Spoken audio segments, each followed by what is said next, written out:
Y también tenemos, esta mañana llega una carta del propio Enrique Dussel que voy a leer. Dice lo siguiente: Ciudad de México, 26 de abril, año 2023. A los organizadores del homenaje a Enrique Dussel, segunda jornada de la cátedra Julio Cuadros Caldas, Emiliano Zapata. Por medio de la presente, enviamos saludos y también una disculpa por la ausencia de mi presentación virtual programada para el día 27 de abril a las 9:10 de la mañana en el homenaje a Enrique Dussel de la segunda jornada de la cátedra Julio Cuadros Caldas y Emiliano Zapata en la Universidad del Valle, sede Buga. Evento que tenía presente desde hace tiempo y me entusiasmaba poder presentar un saludo y un comentario en torno a Emiliano Zapata y a la filosofía de la liberación. Sucede que por cuestiones de salud me va a ser imposible conectarme al evento tan esperado. No se entienda que fue indiferencia, sino un imprevisto que no tenía contemplado, pero que me impide cumplir en este momento con lo agendado. Mis respaldos y saludos a los miembros de la Fundación Zapata y los Herederos de la Revolución y la Asociación de Filosofía y Liberación. Atentamente, Enrique Dussel. Así que tenemos, debido a eso, cambios en el cronograma. De todos modos, no van a ser tan agudos los cambios. Antes que nada, debo comenzar este evento el día de hoy, este evento internacional, hablando acerca de la historia de estas relaciones de hermandad que ya han sido ratificadas con la firma de un tratado prácticamente de hermandad entre la ciudad de Buga y Tenango del Aire, que es un pueblo importante dentro de la zona de la Tierra Fría de los Volcanes, en el Estado de México. Toda esta aventura comienza en el año 2016, prácticamente con la visita del doctor Moroni Spencer Hernández del Arte. En ese momento estaba buscando información acerca de la figura de Julio Cuadros Caldas en Cali y en Buga.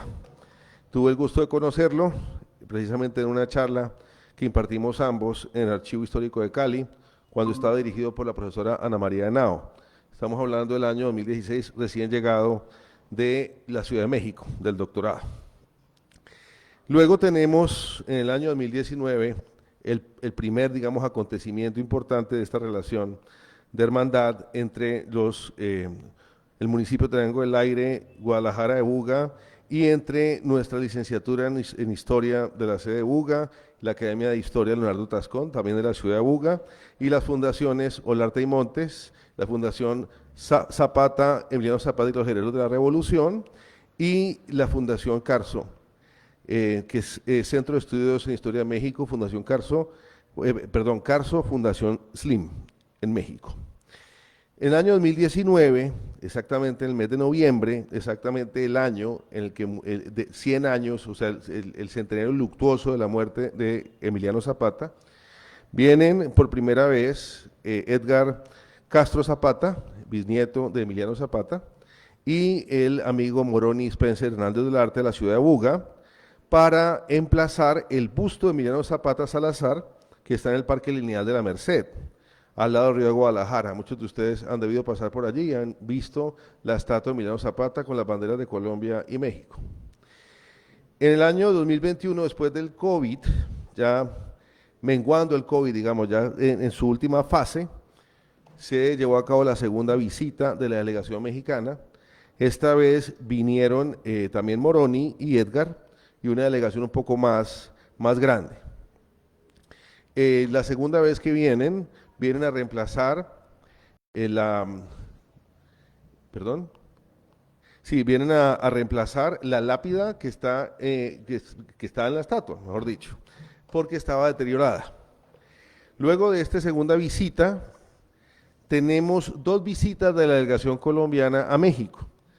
En el año 2022, exactamente en el mes de agosto, fue la primera visita de la delegación colombiana. Aquí estamos hablando que tanto el profesor Raúl Useche como mi persona y dos miembros de la Academia de Historia de Leonardo Tascón, incluyendo delegados de la Alcaldía de Buga, visitamos varios municipios de la Tierra Fría de los Volcanes. Estamos aquí hablando sobre Tenango del Aire, Zacualpan de Amilpas, Amecameca, y también tuvimos el chance de conocer alcaldes, o en este caso serían presidentes municipales, de varios de esos municipios de la Tierra Fría y también caliente de los volcanes. En esa oportunidad también tuvimos la oportunidad de visitar las haciendas de Retana y Panoaya, que son monumentos históricos extraordinarios de la República Mexicana.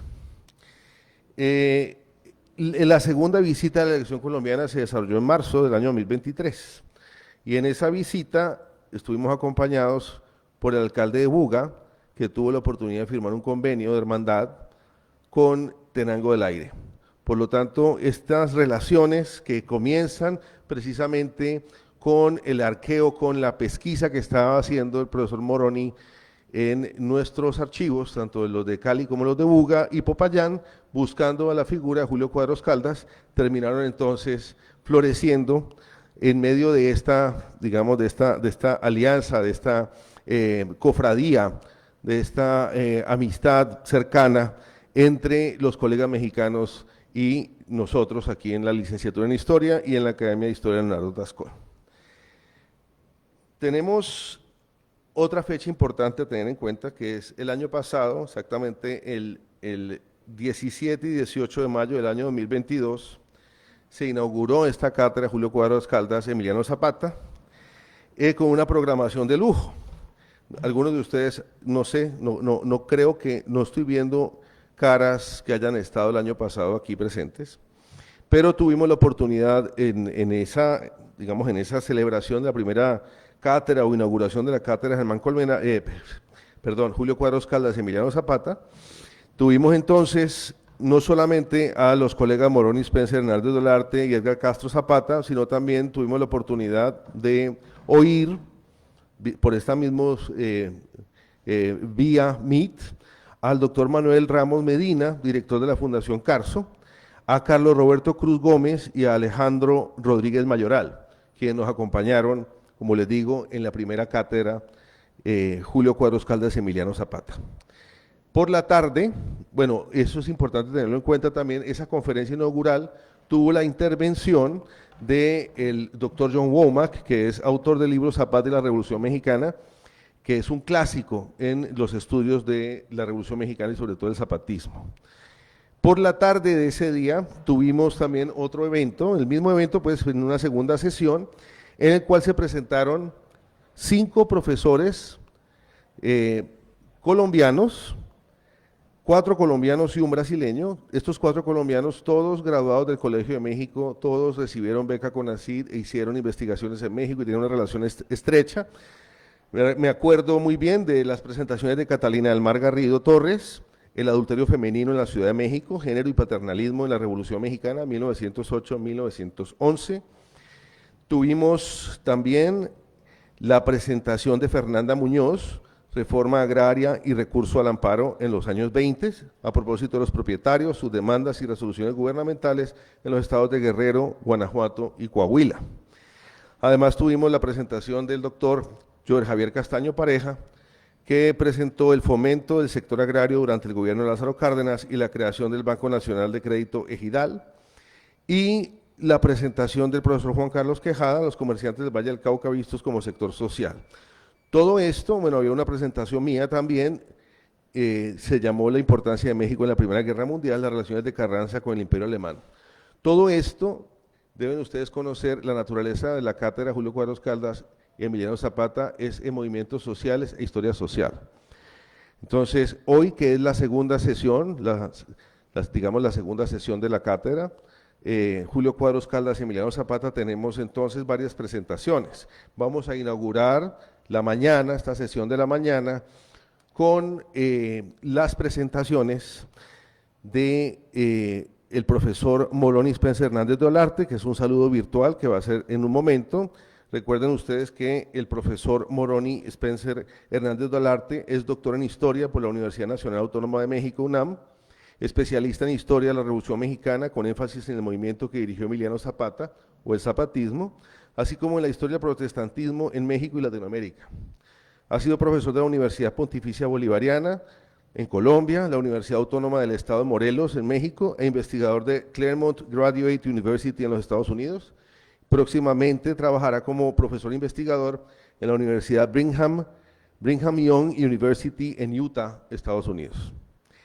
Luego de las palabras del profesor Moroni Spencer, tendremos las palabras del profesor Edgar Castro Zapata, que como saben ustedes es bisnieto del general Emiliano Zapata y director de la Fundación Zapata y los Herederos de la Revolución.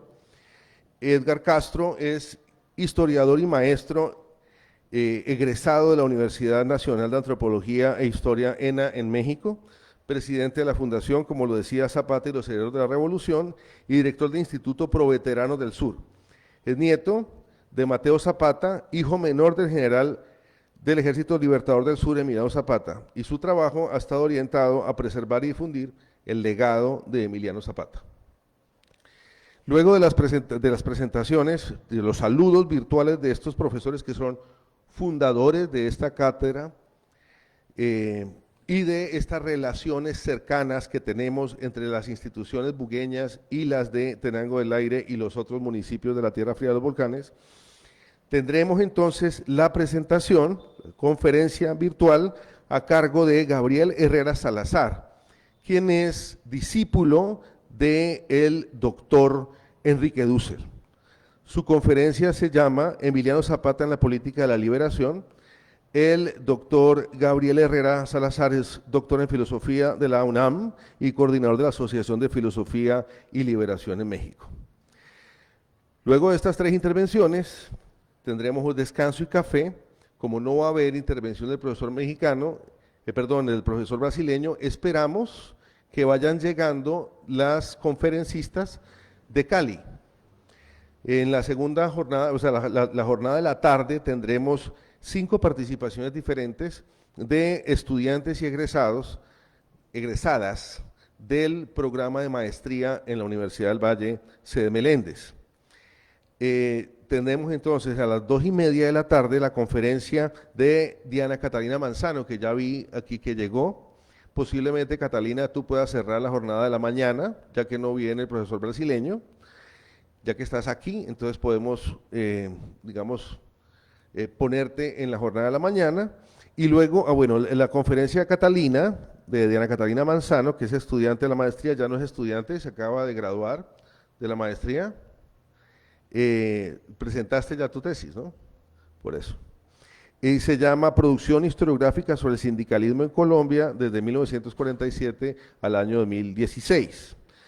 Tenemos además a las estudiantes de la licenciatura en Historia sede Buga, Claudia Lorena Duque y Xiomara Romero, que han preparado una conferencia relacionada con su tesis de pregrado, que se llama Detrás de los obstáculos, una realidad no deseada, el paro de los corteros de caña del ingenio Pichichi en el año 2008.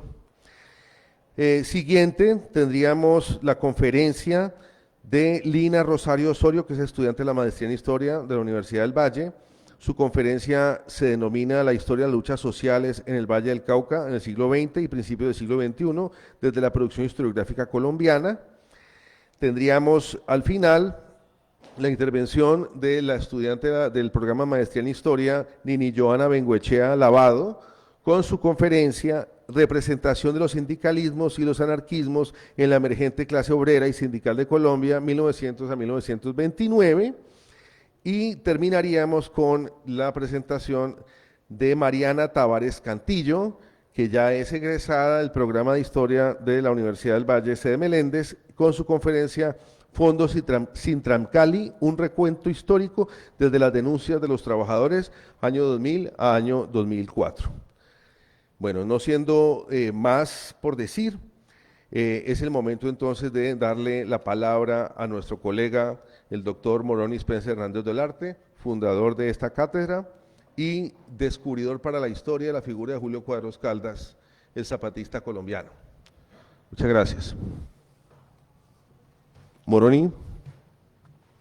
Buenos días a todos ustedes. Es un gusto para mí estar este día en este evento que organiza la Cátedra Julio Cuadros Caldas Emiliano Zapata. Agradezco mucho a la Universidad del Valle, sede Buga, por esta apertura que han tenido, a Carlos, a profesor Useche y a todas las personas que están involucradas para llevar a cabo este evento. Como yo siempre digo, pues como dijo Carlos Murgueitio, el personaje que nos permitió hacer todo lo que él narró fue un hombre llamado Julio Cuadros Caldas, que en 1909 llegó a México, se hizo amigo de Emiliano Zapata, peleó al lado de Emiliano Zapata. De hecho, cuando estaba peleando en México durante la Revolución Mexicana, murió su padre, Él no pudo ir a ver a su padre en Colombia, él se quedó peleando junto con Zapata durante la Revolución Mexicana. Y pues la pregunta es cómo llego a ese personaje que nos permite hacer todo lo que estamos haciendo ahora. Y llego a ese personaje gracias a un niño, ¿no? Yo siempre acepto dar conferencias, ya sea en la mejor universidad del mundo o en el pueblito más pequeño del mundo, no me importa, lo importante es pues dar a conocer mis investigaciones, la historia, etcétera. Y recuerdo muy bien una ocasión me invitaron a dar una conferencia en un pueblito llamado Tecomachusco, que es muy pequeñito, muy chiquito. Y cuando pues me invitaron, yo pensé que era un público de alumnos, no sé, personas de 18 o 19 años, no sé, una cosa así. Pero cuando yo llego, mi sorpresa es que eran jóvenes de 6 años, 7 años, niños de 6 años, 7 años. Yo lo primero que pensé fue nadie me va a hacer caso.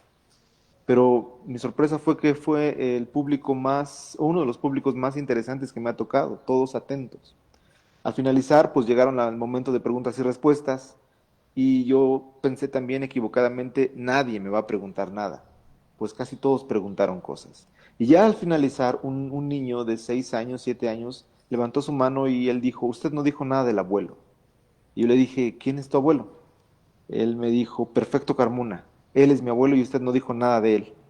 Le dije, bueno, es que sí sé de Perfecto Carmona, pero solamente hay 3 o 4 cartas de Perfecto Carmona en el Archivo General de la Nación en México. Me dijo, vaya a la casa, ahí tengo cosas del abuelo. Obviamente como era un niño de 6 años o 7, pues no lo tomé en serio y me tardé como 2 meses en ir a su casa, pero finalmente fui, me recibió su madre y me dijo, pues no es su abuelo, es su bisabuelo, él le dice el abuelo. Y lo único que tenemos de él es una libreta enorme, grande, ¿no? Y está ahí sobre la mesa.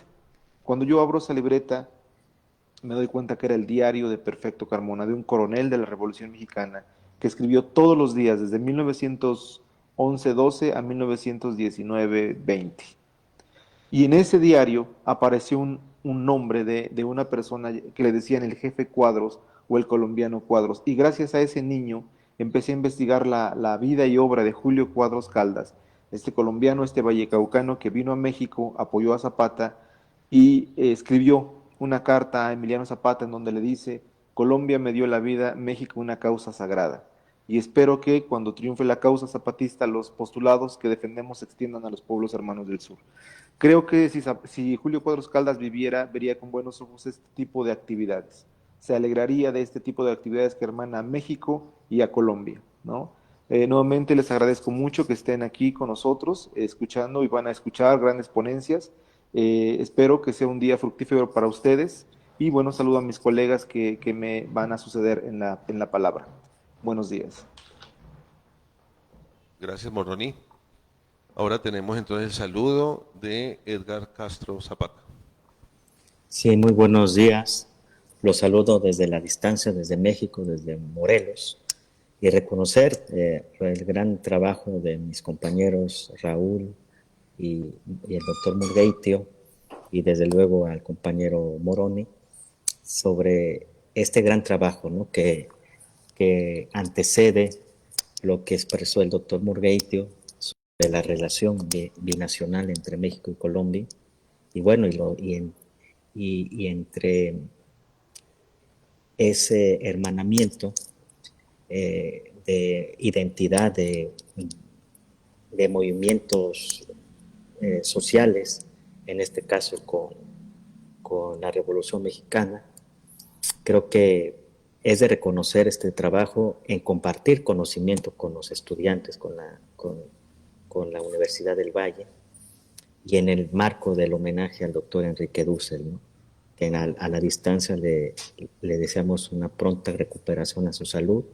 Por eso nos está acompañando nuestro compañero Gabriel Salazar para exponer sobre la difusión, la influencia que ha tenido la, la filosofía de la liberación y la teología de la liberación en América Latina, ¿no? Y uno de los exponentes más fuertes actualmente, pues es el doctor Enrique Dussel, ¿no? Que articula de manera sistemática al marxismo y a la teología, ¿no? Y que ha cambiado, pues, la historia de América Latina. Y que por medio de la teología y y la filosofía de la liberación pues han tenido mucha influencia en los movimientos sociales, ¿no? En América Latina, como la Revolución Sandinista en Nicaragua en 1979, el auge de la guerrilla en América Central, de El Salvador y Guatemala, la formación de nuevos movimientos obreros y campesinos brasileños, y hasta pues el surgimiento de las luchas indígenas, ¿no? En el caso mexicano, pues el surgimiento en Chiapas del Ejército Zapatista de Liberación Nacional, ¿no?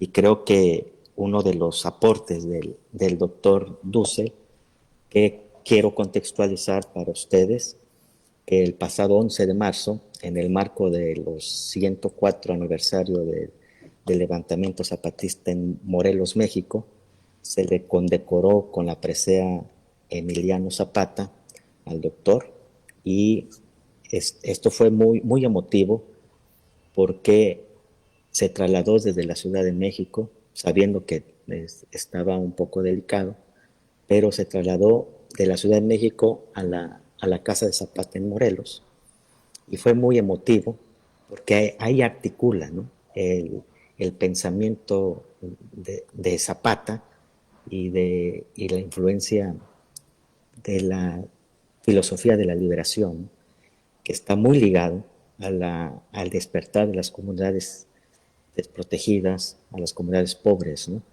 Y creo que es una manera de tener un sentido de universalidad, ¿no? Del pensamiento de Emiliano Zapata en América Latina, ¿no? Yo creo que el gran esfuerzo de la jornada de la cátedra Julio Cuadros Caldas y Emiliano Zapata es eso, ¿no? Difundir el impacto, como lo comentó el profesor Moroni, que gracias a la historia se hermanan dos países, ¿no? Y eso es fundamental, ¿no? Que gracias a la investigación histórica se van uniendo los pueblos en un solo, en un solo identidad, ¿no? Libertaria. Y yo creo que esto lo aplaudo, lo celebro desde México, y bueno, compartir los conocimientos, agradecer de antemano a los participantes y a los que nos están viendo desde las redes sociales, ¿no? Bueno, por mi parte, muchas gracias. Muchas gracias, maestro Edgar, por sus palabras. Antes de comenzar con la intervención del doctor Gabriel Herrera Salazar, quiero hacer un recuento sobre quién es Enrique Dussel. Ahora comenzó precisamente el profesor Edgar Castro a hablar sobre esta figura. Tenemos una breve síntesis de la hoja de vida de Enrique Dussel. Lo primero es que es un filósofo, nacido en Argentina y radicado desde 1975 en México, en exilio, ¿no? Estamos hablando de la época en que había una dictadura en Argentina. Es uno de los máximos exponentes de la filosofía de la liberación y del pensamiento latinoamericano en general. Su pensamiento recorre temas como teología, política, filosofía, ética, filosofía política, estética y ontología. Estudió filosofía en la Universidad Nacional de Cuyo e hizo un doctorado en filosofía en la Universidad Complutense de Madrid, una licenciatura en Ciencias de la Religión en el Instituto Católico de París y un doctorado en Historia de la Universidad de París I, Panteón Sorbonne. Tiene también doctorados honoris causa de la Universidad de Santo Tomás, la Universidad de Chile, la Universidad Nacional de Cuyo. Ha trabajado como profesor en el Departamento de Filosofía de la Universidad Autónoma Metropolitana, Unidad de Iztapalapa, y en la Universidad Nacional Autónoma de México, UNAM. Ahora voy a presentar entonces al doctor Gabriel Herrera Salazar, uno de los discípulos más importantes de Enrique Dussel. Gabriel Herrera Salazar es doctor en filosofía de la UNAM, con estancia postdoctoral en el posgrado en humanidades en la línea Filosofía Moral y Política de la UAM, maestro en Ciencias Sociales y Humanísticas del CESMECA y la UNICASH, y licenciado en Filosofía de la UAM. Se ha especializado en los campos de ética, filosofía política, filosofía de la liberación. Se ha desempeñado como docente y su trabajo ha estado dirigido a los jóvenes. Desde el año 2010 es miembro de la Asociación de Filosofía y Liberación. Bienvenido, doctor Gabriel Herrera Salazar. Muchas gracias. Quisiera preguntar si me escuchan en este momento. Te estamos escuchando y te oímos bien. Eso. Hay veces en las cuales siento que se me va un poco como lo que se está planteando, como que hay sonidos largos ahí, pero espero si eso pasa, me informen por algún medio, ya sea aquí en el chat o...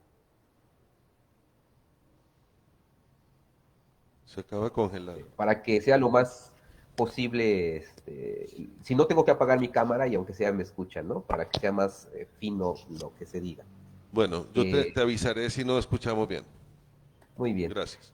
Quería preguntarte también, ¿cuántos minutos tenemos para que no nos extendamos y a lo mejor sería importante platicar entre nosotros? Pues la verdad, debido a la cancelación que tuvimos del colega brasileño y de la ausencia del doctor Dussel, tienes tiempo suficiente para hacer tu presentación sin afanes. Bueno, eso. Entonces, miren, yo quisiera, ya hablaron un poquito del doctor Dussel y como estamos en confianza, quizás comenzar un poco con esto de la presentación de lo que estamos haciendo en la filosofía de la liberación, ¿no? Antes que nada, también mandar un saludo, un abrazo y un agradecimiento tanto a la Fundación Zapata que dio o otorgó la presea al doctor Enrique Dussel el pasado 11 y a la Universidad del Valle, por supuesto, ¿no? Y a todos los que están organizando este evento, pues los espacios, ¿no? Que están abriendo en colaboración, en hermandad, pues de diferentes nacionalidades de nuestra gran patria, ¿no? Bueno, cuando voy a hablar de varios puntos, ¿sí? Me interesan algunos en particular, pero quisiera presentar un poco Yo entiendo que ustedes son historiadores, o que la mayoría son historiadores, y no sé qué tan propuesta de la filosofía de la liberación, ¿no? El doctor Enrique Dussel tiene todo, podríamos hacer de él toda una novela de su vida, ¿no? Sin embargo, lo que podemos decir es que él se va a Europa, hace un doctorado en filosofía, un doctorado en historia, y después regresa y se empieza a articular a lo que son los movimientos sociales de liberación en aquella época, y finalmente comienza a hacer su filosofía en torno a esos movimientos epistemológicos, ¿no? Esos movimientos de las ciencias sociales que están proponiendo, después de la Revolución Cubana, están proponiendo algo nuevo, ¿no? Para analizar la realidad. Ahí va a surgir movimientos, como contextualizando, movimientos intelectuales como el boom latinoamericano, la, la teoría de la dependencia, la teología de la liberación, sociología de la liberación, ¿no? Que por ahí se estaba allá en Colombia, ¿no? Y todo este auge, esta efervescencia, hace que se proponga la filosofía de la liberación, ¿no? En un primer momento es una crítica ontológica, es una crítica al ser de europeo, ¿no? O eurocéntrico. Y de ahí surge, digamos, la perspectiva de un mundo colonizado, ¿no? Hay un mundo que es colonizador y hay un mundo que es colonizado, ¿no? Y ya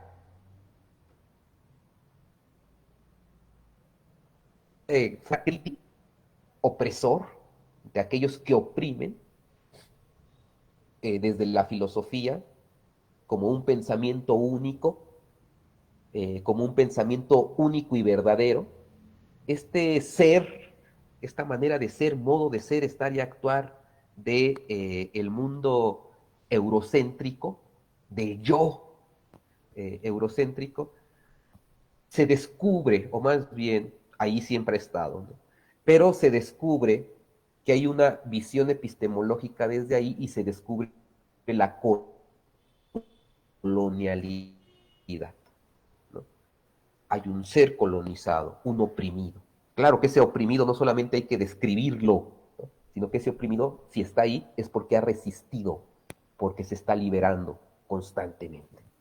Y desde este lugar de enunciación, desde este lugar, digamos, de la víctima de cualquier sistema de opresión, se genera todo un pensamiento, una racionalidad, una praxis de liberación.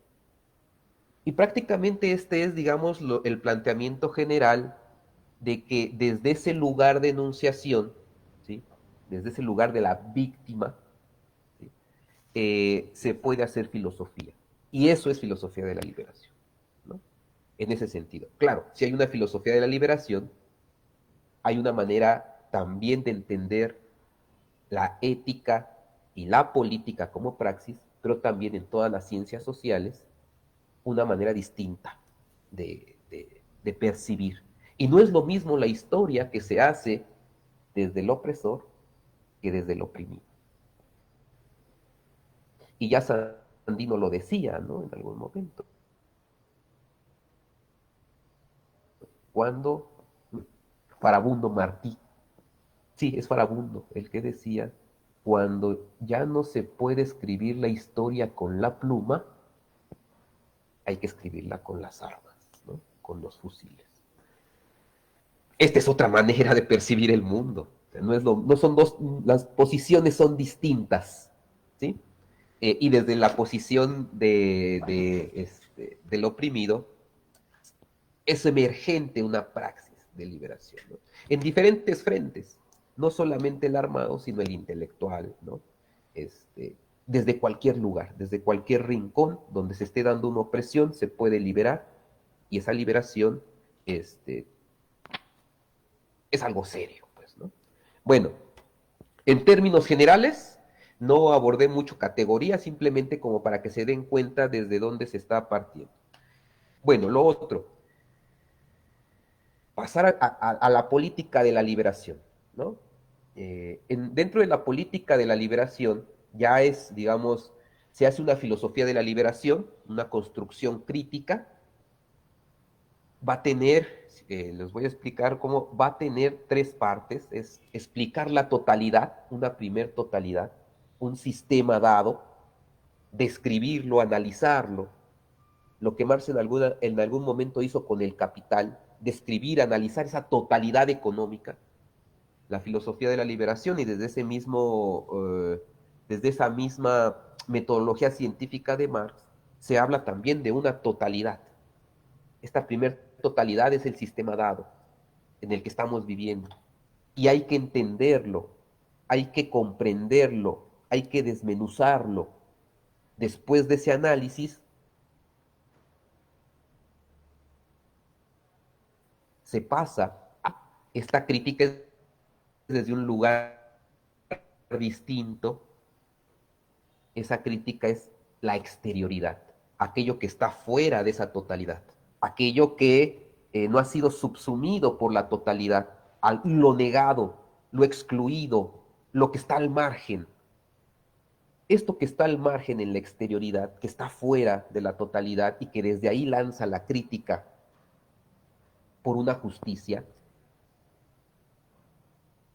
viene como una crítica destructiva al sistema machista, al sistema pedagógico, al sistema político, al sistema económico, y lanza una crítica que es una crítica teórica sin duda, pero es una crítica que trae una consecuencia práctica, y es la destrucción del orden establecido como filosofía del ser, la destrucción del ser, ¿vale? Este segundo momento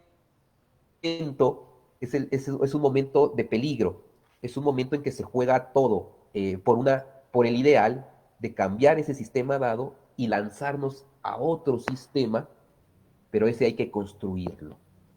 Y esa tercer parte de construirlo, primero destruirlo y después construirlo, completaría, digamos, todo el esquema con el cual todo el esquema categorial que estamos utilizando para entender la política, ¿no?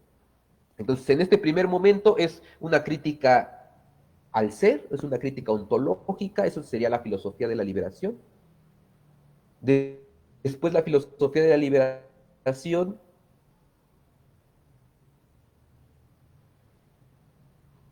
de este plano abstraer o va a decantar hacia un nivel más concreto, hacia un nivel más concreto, pero a la vez mucho más complejo. Y ahí es cuando se coloca la ética en un primer momento, ¿no? Hay un sistema que tiene su sistema moral, su sistema ético, ¿no? Y que condena lo malo o categoriza entre bueno y malo, ¿no? ¿Qué es lo bueno? Vivir en la riqueza, por ejemplo.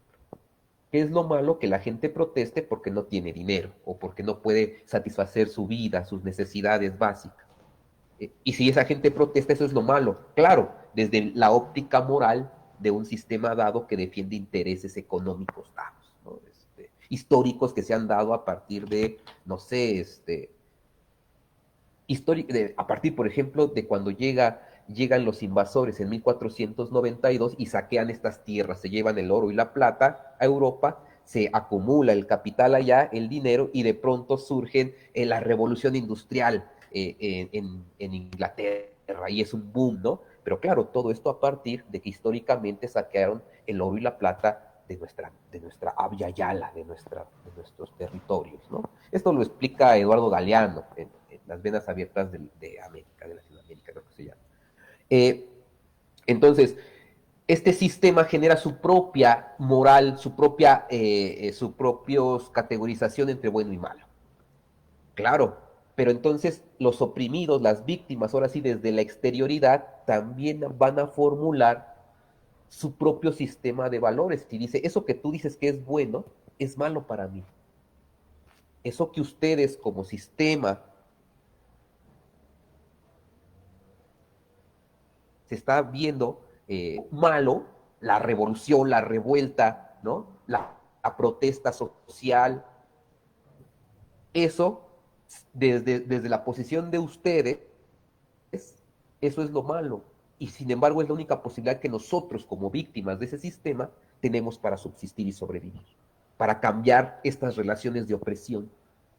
Y eso implica choques desde otra ética, desde otro lugar se genera otro principio. No es lo mismo considerar la vida y la muerte en un sistema en el cual mata, un sistema capitalista que mata desproporcionadamente tanto a la naturaleza como al ser humano,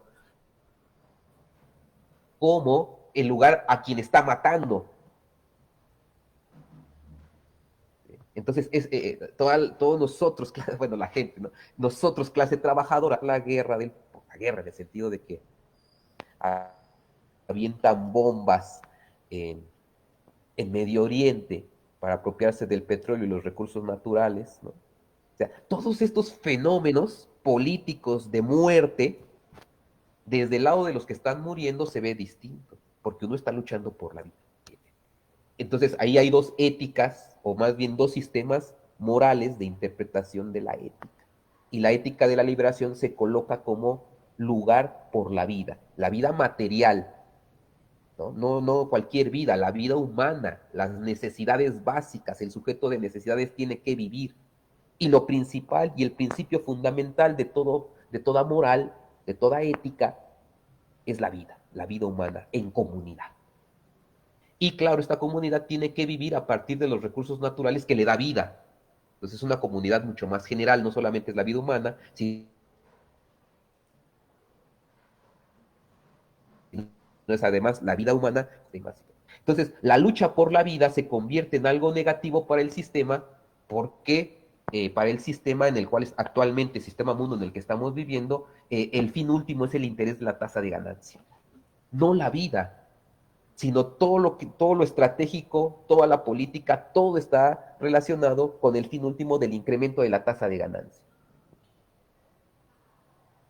Entonces, cuando el incremento de la tasa de ganancia pone en jaque la vida ya en general del planeta, ahí vamos a tener un problema porque los que luchan por la vida, por vivir, porque la vida continúe, se van a enfrentar al sistema de muerte, el que está matando todo por el incremento de la tasa de ganancia. Entonces, cuando se dan estos choques, se va a tener que construir también una propuesta nueva. No basta con la destrucción. Es necesario proponer algo más allá del capitalismo, más allá del sistema neoliberal en el que vivimos en nuestros países en muchos sentidos, más allá de todas estas filosofías en las cuales se está planteando que el ser humano es egoísta por naturaleza, y esto es totalmente falso, por supuesto. Más allá de eso tenemos que dar una propuesta. ¿Y cómo le hacemos? Bueno, bajo el principio de vida humana en comunidad, y qué sí podemos hacer para la conservación y una vida digna, y dirían entre los pueblos del Abya Yala en el sur del continente, ¿no? La vida buena, ¿no? El buen vivir. Esto ya es una posibilidad de qué se puede hacer, ¿no? Entonces, otra vez, la filosofía critica el ser, la ética va a criticar esa moral. Todavía en este nivel más práctico, concreto, se va a tratar de pasar a otro nivel mucho más concreto y mucho más práctico, y esa es la política de la liberación, ¿no? Entonces, este contexto solamente es para llegar al tema de la política de la liberación, ¿no? La política de la liberación, entonces, son 3 tomos en los cuales desarrolla Enrique Dussel este planteamiento, 3 tomos como de 600 páginas cada uno. Entonces, es toda una descripción de la totalidad de la política. Se los resumo rápido en unos cuantos minutos, ¿no? Esta totalidad de la política lo que va a hacer es llegar a la esencia, a la manera de Marx, llegar a cuál es la esencia de la política. Y Dussel llega, o los que compartimos todo este planteamiento, llega a que la esencia de la política es el poder. Y este poder es un poder que nace de la voluntad de vivir. Entonces, es una propuesta en la cual él va a decir todo lo que atraviesa en todos los niveles de la política es el tema del poder. Y al encontrar el tema del poder, él va a decir, ¿y de dónde surge ese poder? De la voluntad de vivir. ¿Y quién tiene esa voluntad de vivir? Los vivientes, los que quieren vivir. Es decir, una comunidad de vida. Y esta comunidad de vida es el pueblo. El pueblo, la potencia, dice Dussel, está en el pueblo. ¿Quién conforma al pueblo? Bueno, el pueblo lo conforman diferentes sectores, diferentes actores, ¿sí? Pero no se refiere a una territorialidad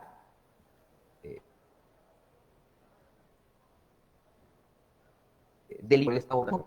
Múltiples actores, pero ese pueblo también llega a tener conciencia de sí mismo, y ese pueblo con conciencia son los movimientos sociales que están luchando por cambiar la política que tenemos actualmente en el sistema por un nuevo sistema.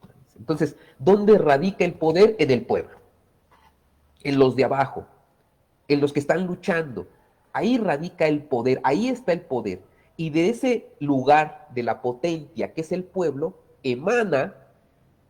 surge las instituciones para poder ejercer el poder de manera organizada.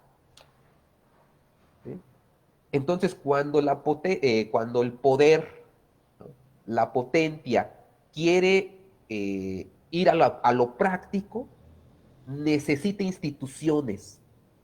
Es decir, el pueblo mismo se organiza Y en esa organización empieza a generar acciones para la transformación. Esta es la primer constelación de la política, ¿sí? Hay un pueblo, de ese pueblo está el poder, ese poder en realidad es de la gente, del pueblo, y genera instituciones.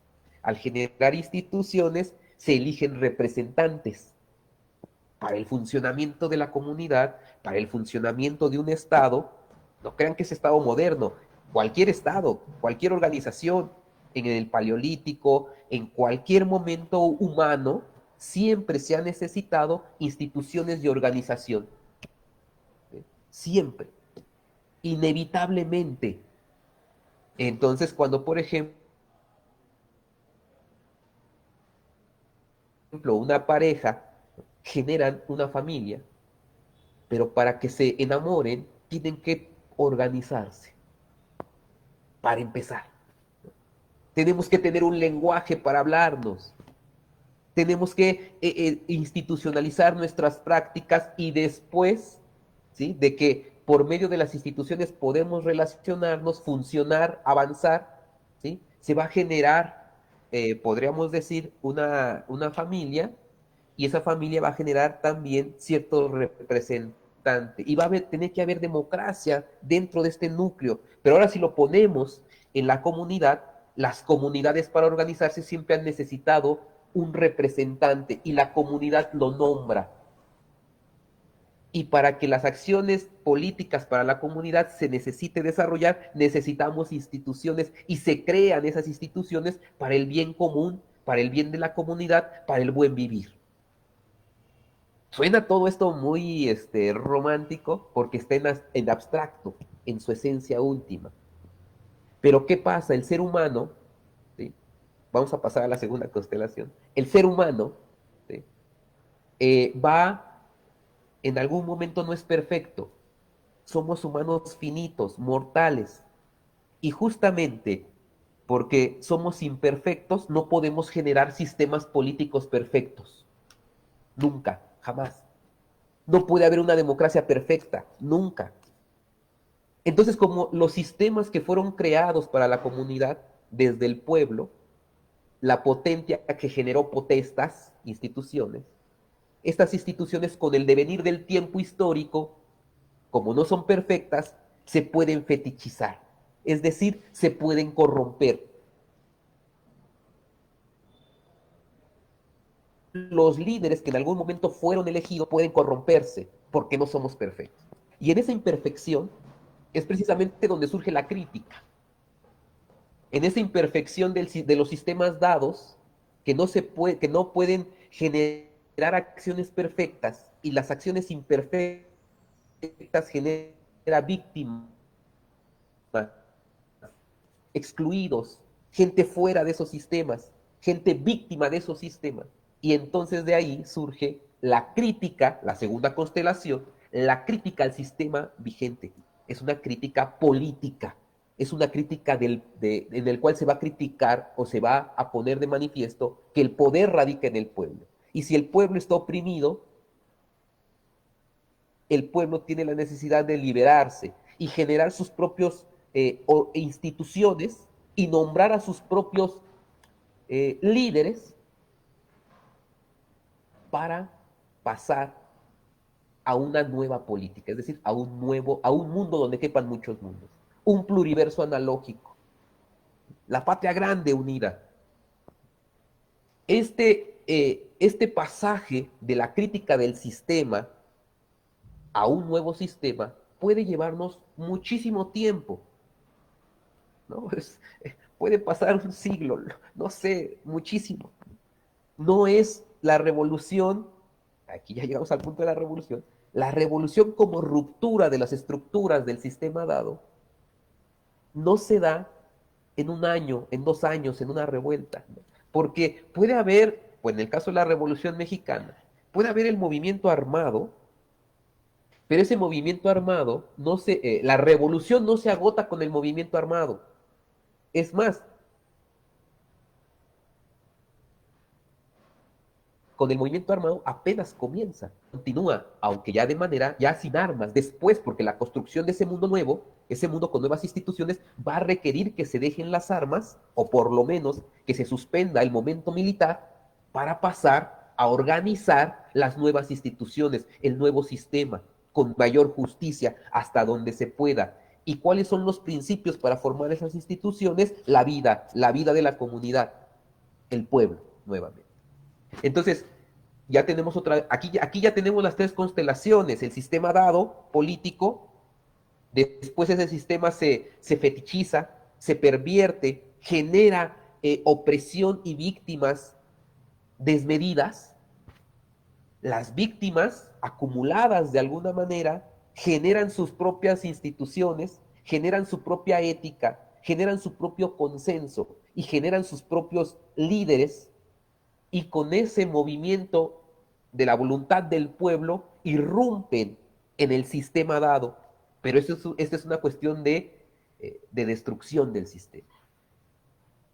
Algunos, ¿sí?, de los que en ese momento les toca vivir ese proceso, pueden ser los que van a continuar ya sin la destrucción, ahora con la construcción de un sistema nuevo. Y esto es parte del mismo proceso. La crítica destructiva y la crítica constructiva son parte de un mismo proceso, no están separados. Y tampoco podemos decir que se están dando como de manera primero uno y después el otro. Hay veces que se están dando no hay veces. Tenemos la certeza de que se están dando de manera simultánea. Se está destruyendo, pero también se está construyendo y se está destruyendo. Y esto es, nosotros lo ponemos como separado, ¿no?, complejo, ya en la situación política contingente, esto ya se está dando, todo el tiempo se está dando, en todo movimiento social revolucionario se está dando la destrucción de instituciones y la construcción de instituciones, la construcción de la democracia participativa con la construcción de una nueva democracia, quizás participativa de manera más directa, no lo sabemos, es muy complejo en este plano ya más concreto, pero la política de la liberación se está jugando en estas tres constelaciones: la totalidad, como para analizarla, la crítica a esa totalidad y la construcción nueva de un nuevo orden, que precisamente por eso es el momento de la destrucción y de la liberación. Con esto que estoy diciendo, quiero colocar la figura de Zapata, ¿no? Si hasta aquí vamos, hago un llamado, estarán por ahí todavía, o ya se fugaron un poco. No, aquí estamos todos oyéndote. En estos tres momentos, ¿sale? Gracias por estar ahí. En estos tres momentos, ¿dónde entra la figura de Zapata, de Emiliano Zapata, ¿no? Y ya en lo que nosotros nos veíamos, hay que recordar que la revolución de Zapata es anterior a la revolución de Cuba, ¿no? E incluso podemos decir, por supuesto, que es anterior a la revolución bolchevique. La Revolución Mexicana es un fenómeno, ¿sí? Que claro, aquí Edgar Zapata y los demás compañeros tienen mucho más nociones, ¿no?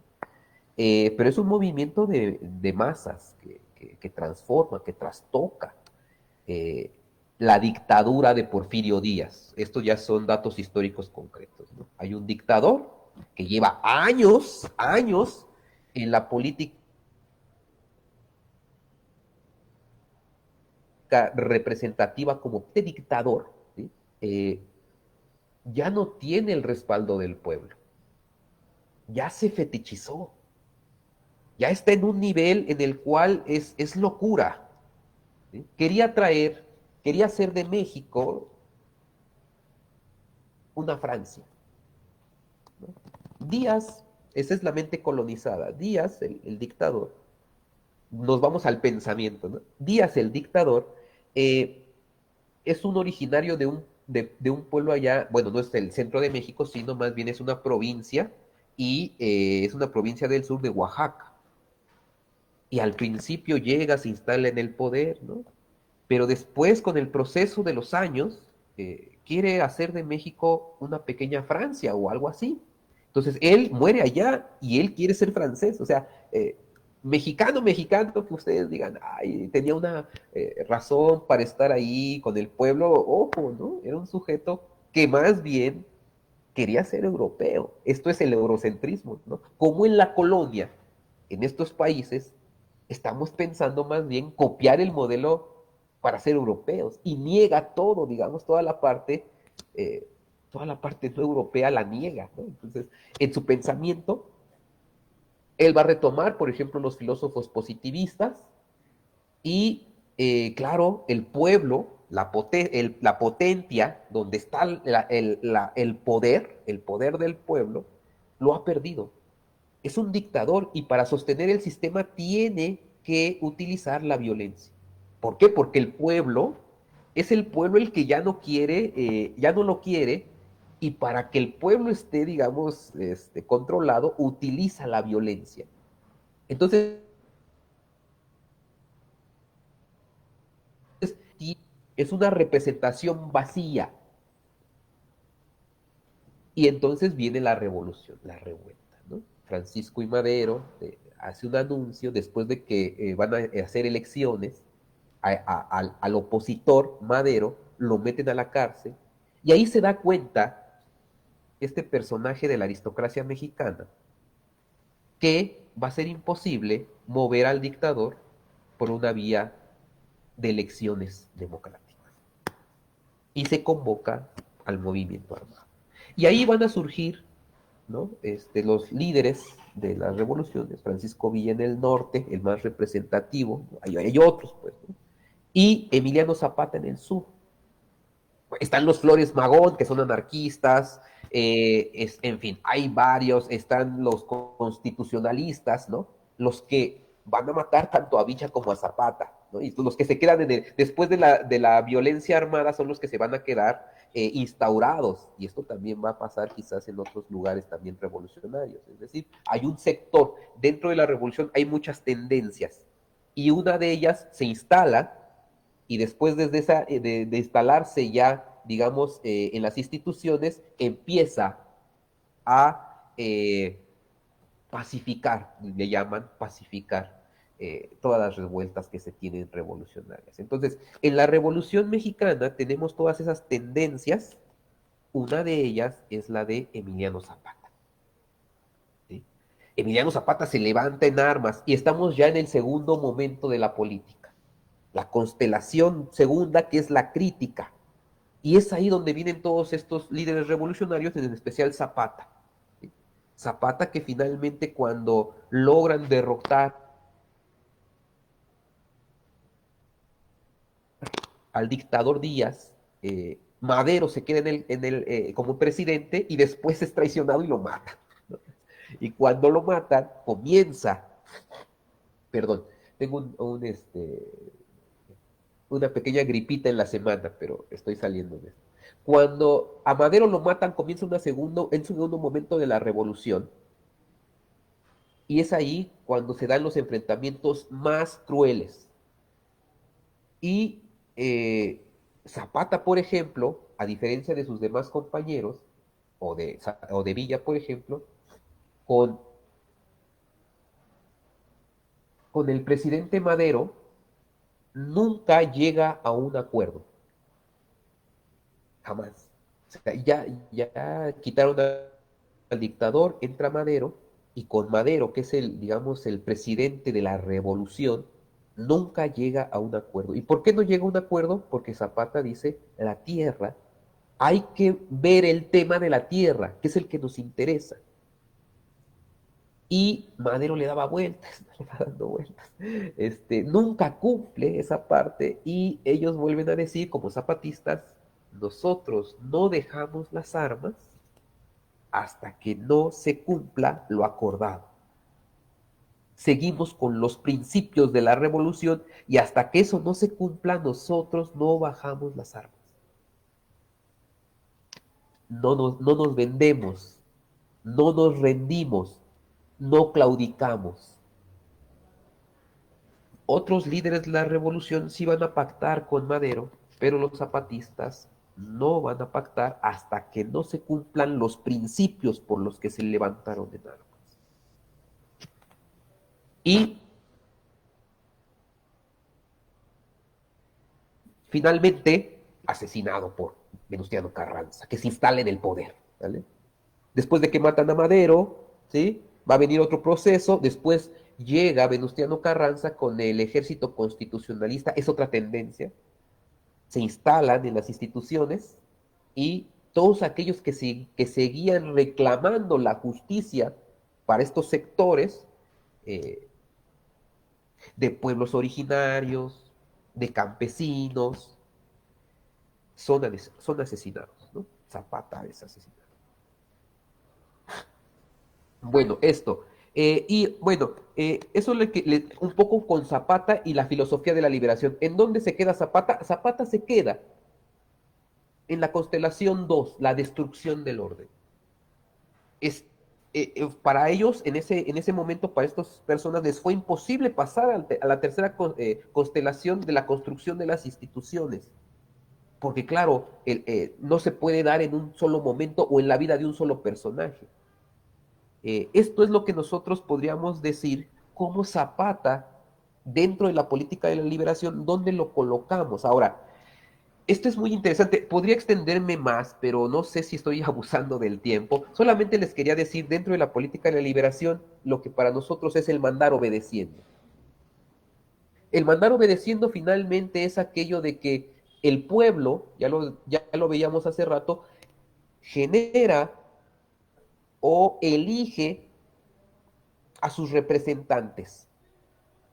Y cuando Zapata aquí se hacen acuerdos entre la comunidad y lo delegan como calpuleque. El calpuleque es algo así como designan como su representante. Y cuando lo designan como su representante para la revolución, para el movimiento armado, él les dice, yo soy siempre y cuando ustedes estén conmigo. De lo contrario, yo no soy nada. Es decir, aquí es el mandar obedeciendo.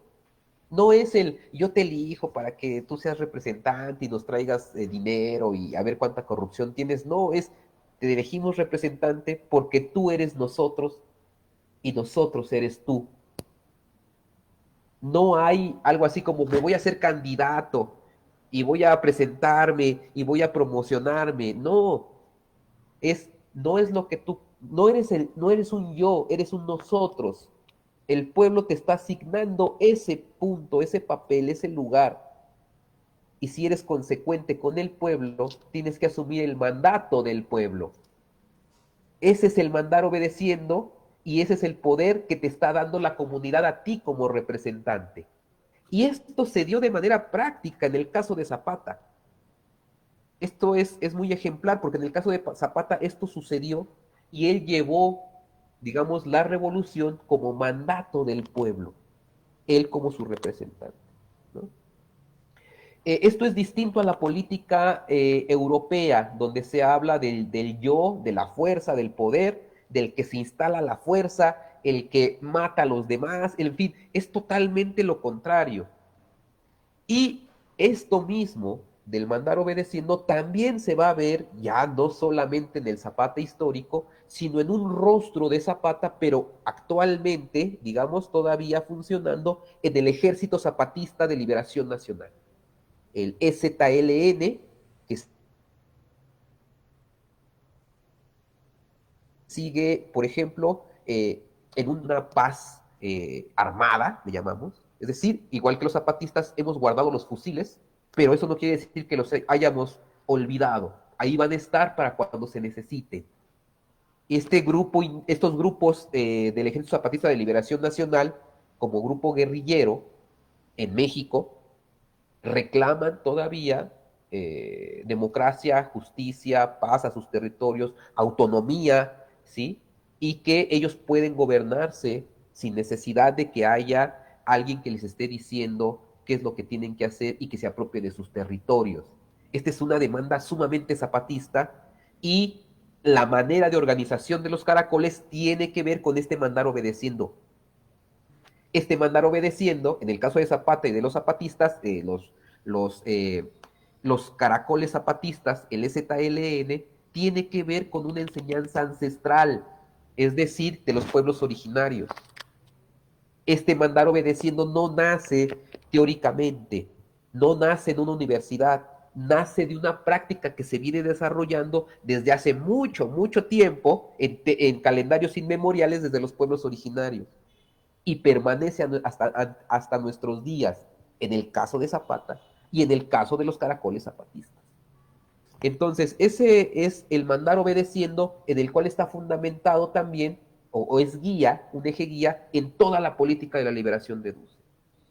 Entonces, en esta política de la liberación tenemos el mandar, el poder, como un poder obedencial a lo Evo Morales, un poder que obedece, no es un poder que domine, sino es un poder para la vida, un poder para la comunidad, un poder que obedece al mandar obedeciendo de estos pueblos originarios, ¿no? ¿Sí? No tiene que ver con la propaganda de un personaje, de una persona y que los demás votan por sus intereses personales, porque corrompen, porque meten dinero, no tiene nada que ver con eso. Tiene que ver con un mandato ético de la comunidad. Y por último, ya con eso cierro para no abusar y quizás podemos platicar un poquito, la idea del mesianismo, la figura del representante, porque además no solamente es que me caigas bien, ¿no? Sino es alguien que tiene una designación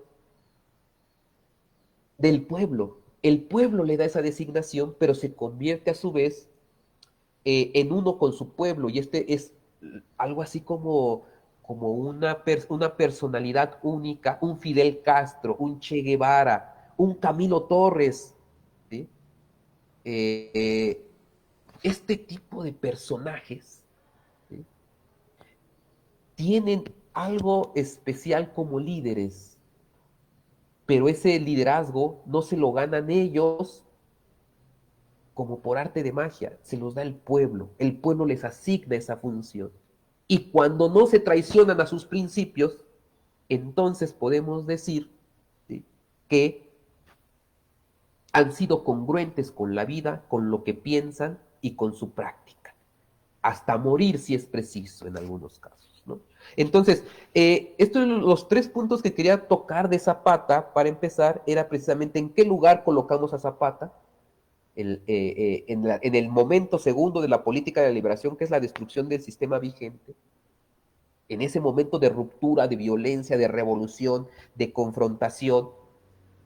Y el otro punto que quería rescatar de Zapata era el del mandar obedeciendo, que se da en su vida práctica, los pueblos. Calpulel, que tiene que ver con el calpuli, el grupo, digamos, el pueblo, el líder o el representante de todos los pueblos, es el calpulel que viene del náhuatl, calpuli, ¿sí?, como el ayú en los Andes. Y por último, la figura de Emiliano Zapata como un representante que se une con el pueblo, que es su mandato, pero además tiene una característica especial, ¿no? Es más un tanto mesiánico, ¿no? Así tiene un don especial, místico, a tal punto que esa mística en este momento le está llegando a ustedes después de tantos años y en Colombia, ¿no? Eso, por ejemplo, es un carácter místico hasta cierto punto, ¿no? Y eso era lo que yo les quería comentar.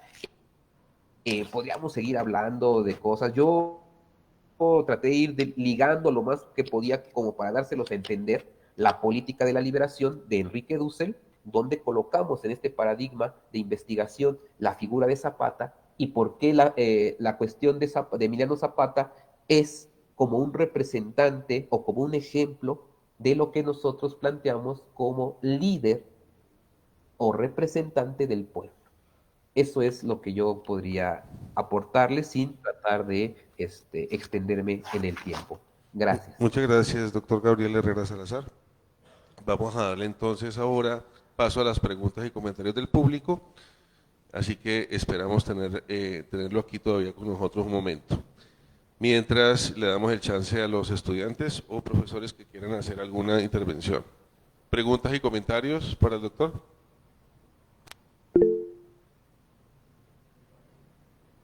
Sí, Raúl, puedes hablar.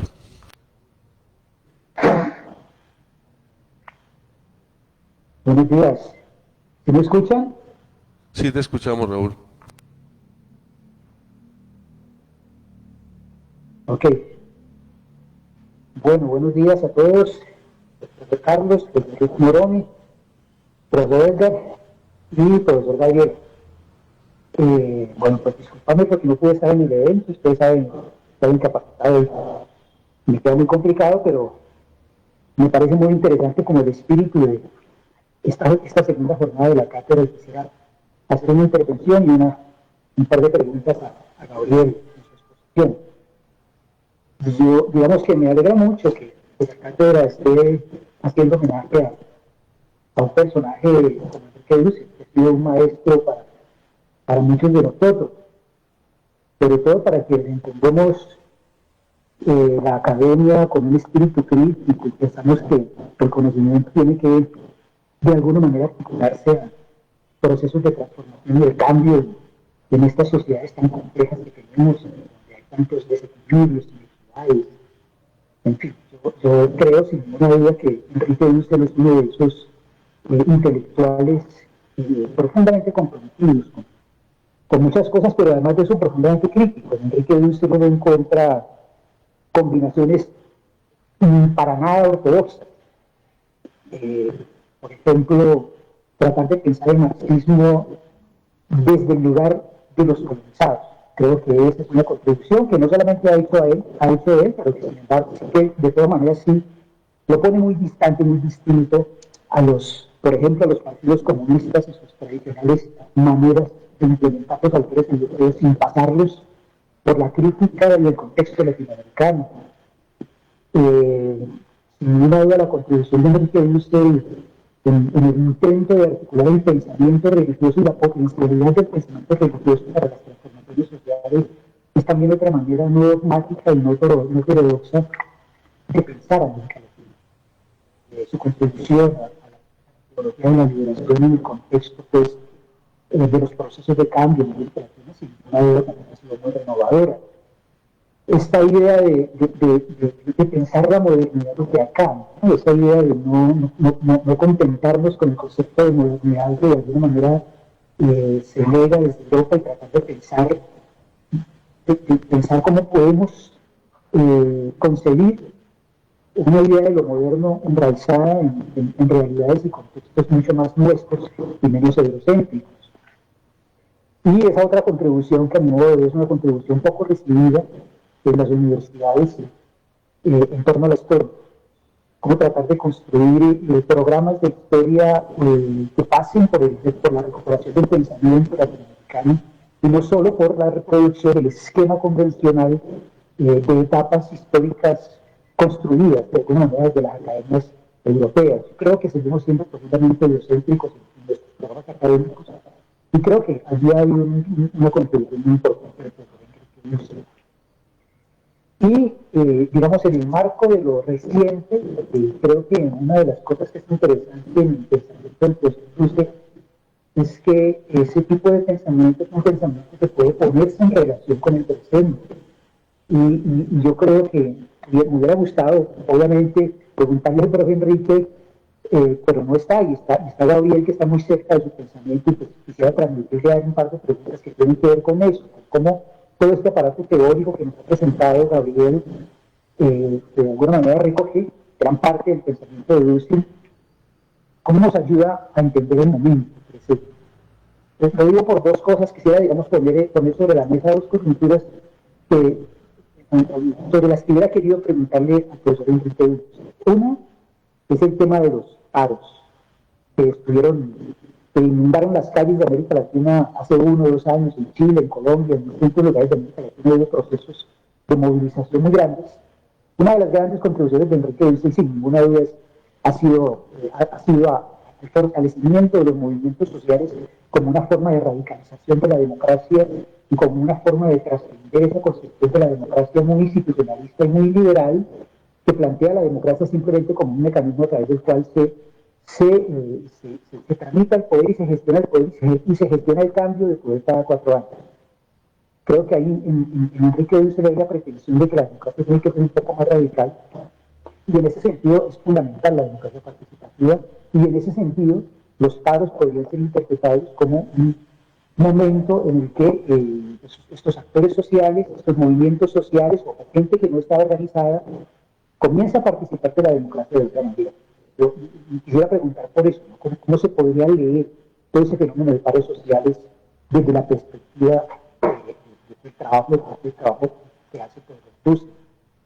Y lo otro también es cómo pensaría el profesor en este momento lo que está pasando en América Latina, la coyuntura política, este nuevo giro hacia gobiernos progresistas, que algunos llaman de izquierda, que algunos llaman populistas. ¿Cómo podría leerse a partir de toda la elaboración que ha hecho Enrique Dussel sobre América Latina? Pero como esas dos preguntas para el profe David. Gracias. Gracias a ti, Raúl. Se te oyó medianamente. Yo alcancé a escuchar buena parte de tus preguntas, de tu intervención, pero no las preguntas exactas. Sería importante, creo yo, que escribieran las preguntas para leerlas, Raúl. En el chat, por favor. No sé si hayan preguntas y comentarios del público. Es el momento. Tenemos un público nutrido hoy, pero parece que muy silencioso. Nadie quiere hacer ningún comentario, ninguna pregunta.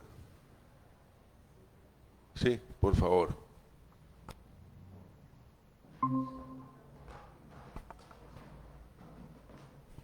Muy buenos días.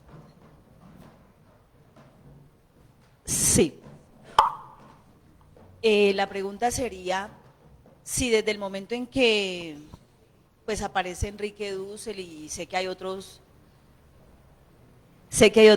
autores referentes con el tema de la liberación, ¿cierto? Más o menos entiendo el tema de qué se trata. ¿Desde ese momento es que se genera ese movimiento o este tipo de filosofía? ¿O viene de antes? Esa es la pregunta.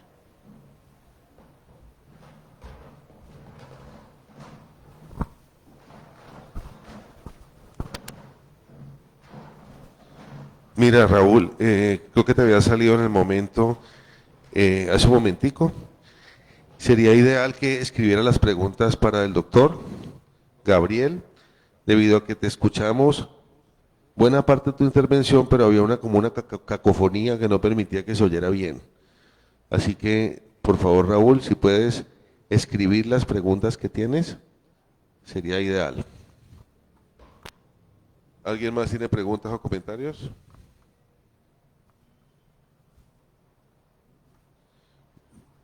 Entonces, si nadie tiene preguntas y comentarios, yo tengo una pregunta, Gabriel. Ahora tú, pues oyendo tu disertación, entiendo, ¿sí?, la dicotomía, la binariedad en la cual está el discurso, digamos que se utiliza dentro de esta teoría o filosofía. Sin embargo, me pregunto yo si siempre estos liberadores del pueblo terminan haciendo lo que el pueblo está esperando. ¿Qué hacer? ¿Qué pasa cuando el sistema que se dice revolucionario o el nuevo sistema se implanta y ese sistema que se dice revolucionario y transformador se vuelve arbitrario y tiránico, como muchas veces sucede en las revoluciones, lastimosamente? El ideal sería que no se volviera tiránico y arbitrario, pero usualmente sucede. No hablo precisamente sobre el movimiento zapatista original, debido a que tú ahorita hablabas del misticismo que tiene la figura de Zapata, pero precisamente la figura de Emiliano Zapata tiene este talante místico porque nunca llegó a dominar el poder de la República Mexicana. Entonces quedamos esperando, digamos, ¿no?, con muchas ilusiones y nostalgias con respecto a las voluntades que se tenían en ese momento de transformación y cambio. Pero en otros casos que han mencionado, como por ejemplo el caso cubano o el caso nicaragüense, cuando la voluntad popular termina llevando a la grupa a estos movimientos revolucionarios, después de cierto tiempo estos movimientos revolucionarios dejan de ser tan revolucionarios y se convierten más bien en un sistema arbitrario y tiránico, por no decir más. Entonces no sé si haya dentro de la teoría o filosofía de la liberación alguna alternativa, algún aporte para qué hacer cuando estos gobiernos populares dejan de serlo y se vuelven más bien una pesadilla. Esa es la pregunta que hago. No sé si hayan más preguntas y comentarios después de esto. Ok. Doctor Gabriel, no sé, Raúl, ¿tú pudiste escribir tus preguntas? Carlos, no, yo tengo una mano inmovilizada y obviamente Ah, no puedo claro. escribir.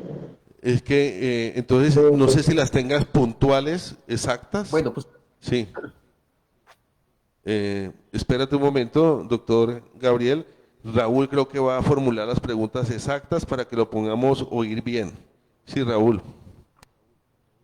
Ok, no, las preguntas puntuales son dos. Una es cómo, no sé si cómo se podría pensar, interpretar todo ese fenómeno de movimientos sociales, de los paros que hubo a nivel de América Latina, hace 2 años, hace un año, en Chile, en Colombia, en distintos lugares de América Latina, cómo entenderlos desde la perspectiva de Dussel, entendiendo que Dussel de alguna manera le apuesta a una forma de radicalización de la democracia y a entender la democracia como una democracia mucho más participativa y menos institucional, pues como es la que tenemos en este momento, por un lado. Y por otro lado, y muy conectada con la pregunta de Carlos, es cómo interpretar, cómo estaría leyendo hoy en este Dussel estos fenómenos de giro político hacia el progresismo, hacia la izquierda, que están ocurriendo en Brasil, que están ocurriendo en Venezuela, ahora en Colombia, ¿sí? En México mismo, ¿no? El gobierno de AMLO. ¿Cuál sería, cómo estaría viviendo ese momento político el profesor Enrique? Esas son las dos preguntas. Gracias, Raúl, por repetirlas. Muy bien. Entonces, doctor Gabriel Herrera, por favor. gracias. Ahí me escuchan, ¿no? Sí, te estamos Este, escuchando. bueno, miren, este, híjole, qué preguntota. Eh, voy a comenzar por la que me parece que podemos hacerla menos amplia, ¿no? La compañera nos preguntaba si podíamos, ¿dónde es como el momento en que la filosofía de la liberación nace? Se plantea, nace en ese movimiento, en ese proceso de liberación o antes, ¿no? Lo que tenemos que entender es que como es una sistematización filosófica, pero ¿de qué? Del movimiento de liberación. Lo que quiere decir es que esos movimientos de liberación, sí en ese momento están surgiendo, en ese momento se está dando, y en ese instante, ¿sale? Ahora, cuando lo colocamos en un nivel de filosofía, nos estamos también dando cuenta, vamos descubriendo que la opresión no solamente es en un momento histórico, sino que esta filosofía que nace en un momento determinado de la historia puede ser utilizada para entender el pasado de sociedades oprimidas en otro sistema o en sociedades posteriores que aún no se han desarrollado. Entonces, si bien sí nace históricamente, que es en un proceso histórico dado, el descubrimiento ya a nivel teórico es que se puede utilizar el mismo esquema de pensamiento para descubrir otras opresiones,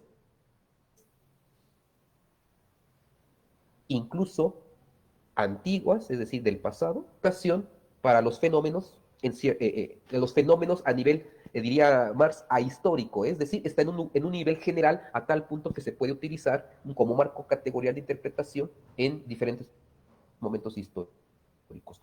Pero ¿dónde nació? Claro, está naciendo, está en este momento, pero lo podemos trasladar a otros lugares.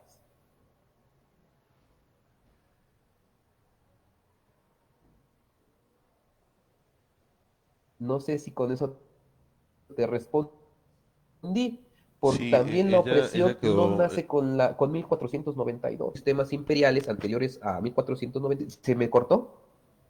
no, no, no, te quería decir que aquí Ahí. ella siente que sí, que está de acuerdo con que respondiste. Eso es importante, ¿no? Gracias. Lo segundo, a ver, híjole, va relacionado las preguntas que hace Raúl con la que tú nos estabas haciendo, ¿no? Pero vamos a ver. Eh, en los procesos revolucionarios de manera histórica, primero voy a ir sobre esa parte y después le respondo a Raúl, que sería un poco más amplio. Eh, en los movimientos revolucionarios, por lo menos lo que hemos visto, ¿no? Ya no como experimento a ver qué pasa, sino ya históricamente, nos hemos dado cuenta que si bien hay un movimiento de masas, tendencias ideológicas, se tejen a partir de un objetivo común. Ese objetivo común en última instancia es la vida, por sobrevivir, y después vienen otro tipo de ideologías o filosofías o maneras prácticas de funcionar. En los movimientos de izquierda hace algunos años, uno estaba en la misma trinchera, marxistas ortodoxos, teólogos de la liberación, científicos sociales críticos, antropólogos, ¿no? Y todos estaban metidos anarquistas en la misma trinchera. Y se piensa de manera distinta, pero hay un objetivo común. Eh, Cuando se llega a ver una ruptura real, a tal punto en el cual se pueda llegar o tocar las instituciones que oprimen, ¿no? Y cuando se llega a ese tipo de transformación ya más profunda de las instituciones, siempre en algún momento hay como momentos históricos. Por ejemplo, una imagen, ¿no? Para que la veamos. Podemos hablar de la Revolución Cubana, en la primera constelación, la ruptura contra Batista, ¿no? Contra el dictador, y después la instauración. Es una revolución que triunfa, ¿no? En 1959, 1 de enero, ¿no? Entran a La Habana triunfantes y Fidel Castro queda al frente del Estado, ¿no? Y en este primer momento de transición de la lucha armada a crear nuevas instituciones, hay una efervescencia, hay un momento histórico muy particular, muy, muy particular, porque no hay un Estado construido entre ese espacio, ese paréntesis, es el más auténtico. Se abre la posibilidad a la escucha, al tratar de ver cómo le hacemos. Y ahí se van a jugar muchas cosas de decisiones políticas. En ese momento todavía puede ser muy fraterno entre las fracciones. Pero después vamos a tener un Che Guevara que se va al Congo.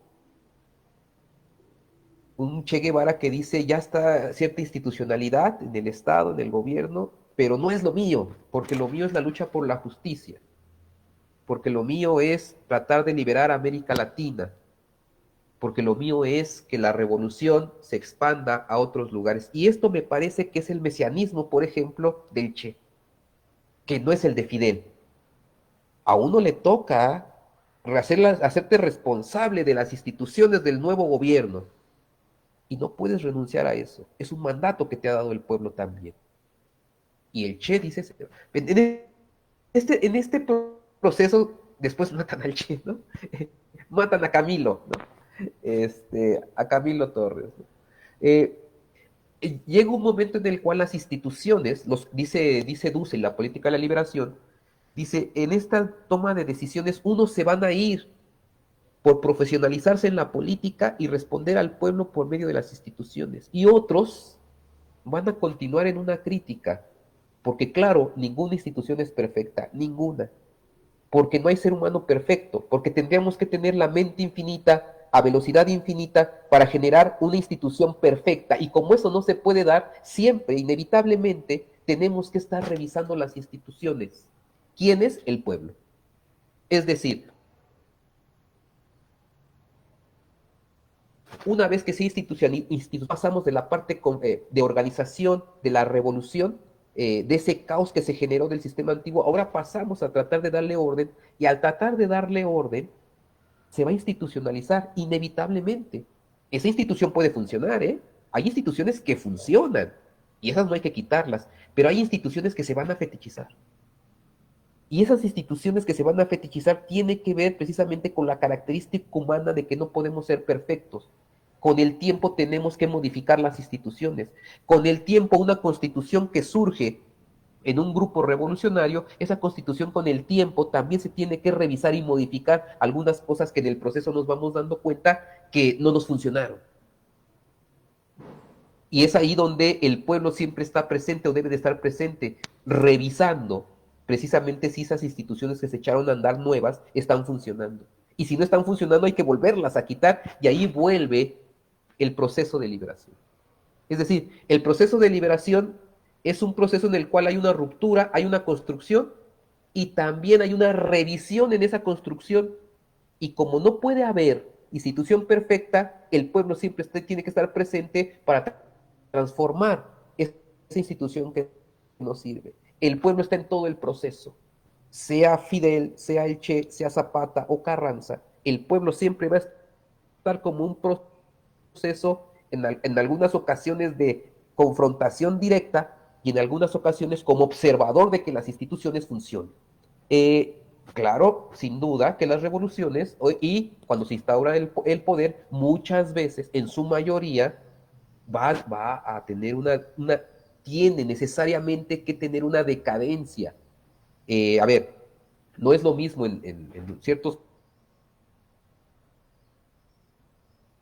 procesos, aquí en México, por ejemplo, o donde lo colocamos, en Rusia, ¿no? No es lo mismo cuando triunfa la revolución en el 17 que Stalin.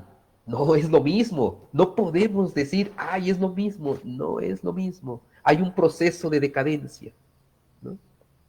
En el gobierno de Nicaragua, ¿no? No es lo mismo el primer gobierno revolucionario del sandinismo que Daniel Ortega hoy. No es lo mismo. Hay un proceso de desgaste y un proceso en el cual tenemos que hacer una revisión ética constante.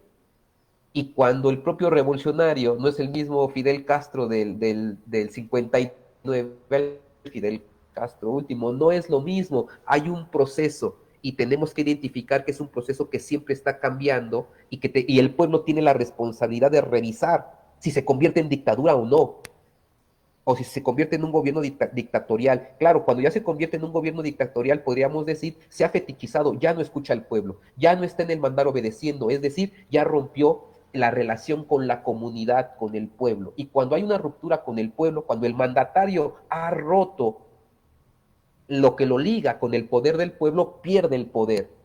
Y entonces se convierten en dictadorcillos con pies de barro.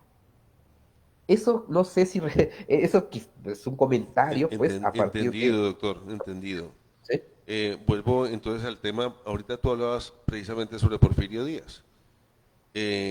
Y allí podría comprender entonces cómo Porfirio, después de haber sido un muchacho revolucionario, porque peleó en las filas juaristas contra los franceses, se convirtió entonces en aquello que él que no quería al principio, ¿no? O sea, cambia su personalidad, cambia su ser, ¿no?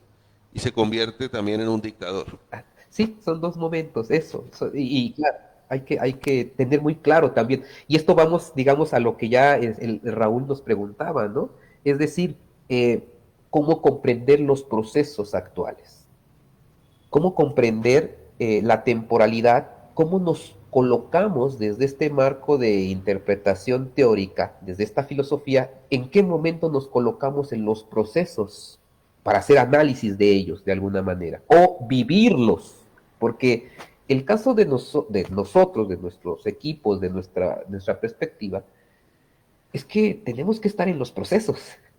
Si no estamos en los procesos viviéndolos, difícilmente los vamos a entender, con encarnarlos, ¿no? Hay que estarlos viviendo. Y nosotros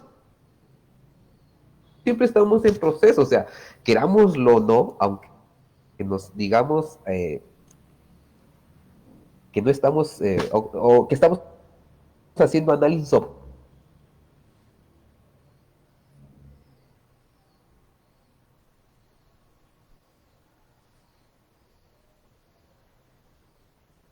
objetivo desde fuera del proceso, como lo plantean los positivos. Doctor, esta última parte no se Esto es imposible. esta última parte no la oímos. Se detuvo un poco el video. Entonces, por favor. Esa posición positivista ya está dentro del proceso del político en el que estamos, ¿no? Entonces, es una falacia eso de que se pueda hacer un trabajo. El punto es, estamos dentro del fenómeno. Y esto es ya la posición. Ah, bueno, se me fue, ¿verdad? Se me fue. Muy bien. Sí, lo que decíamos, no le ponemos ese nombre, somos sujetos investigadores que estamos en el frente de liberación, pero desde donde nos toca teorizar, desde donde nos toca, lo que nosotros sabemos hacer, lo tenemos que poner al servicio del pueblo. Entonces, el investigador como tal es un militante también, y estamos sumergidos en el proceso de liberación. Dentro del proceso de liberación, con sus diferentes frentes, es necesario precisamente sabernos colocar en qué momento del proceso estamos. Ahora, estos procesos que se liga con la primera pregunta, sería algo así como, ¿en qué momento comenzaron? Y nosotros nos damos cuenta que el etos, es decir, un modo de ser, estar y actuar de la liberación ha sido constante. Entonces, la revolución puede ser un parteaguas o un momento en el cual irrumpe de tal manera que puede generar un cambio de interpretación del momento histórico, ¿no? Sin embargo, esa revolución es un proceso que viene desde antes. Entonces, tenemos que ver el fenómeno en su proceso de larga duración y después sabernos colocar en el lugar, ¿no? Bueno, ¿esto por qué lo digo? Un poco por el lugar desde donde se mira en los fenómenos de los actuales movimientos sociales, ¿no? Y bueno, haciendo análisis muy rápidos, ¿no? Podríamos decir, por ejemplo, que los movimientos o los actuales gobiernos progresistas en nuestro continente son fruto de luchas sociales anteriores que se dieron en los 60, 70 a partir, digamos, nosotros decimos, yo creo que hay una ruptura muy fuerte en la Revolución Cubana. A partir de ahí hay una transformación en el pensamiento y se empieza a acomodar los conceptos para entender esa realidad.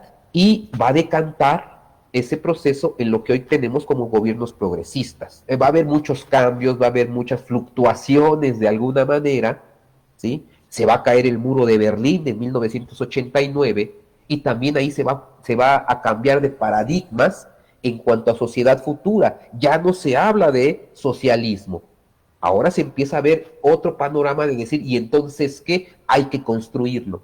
Y los movimientos sociales, independientemente de la palabra a la que le den al nuevo sistema, están luchando por sobrevivir, por subsistir, por una vida una mejor vida, una vida buena. Entonces, en ese sentido, nosotros podríamos hablar, por ejemplo, de que estamos en un momento de una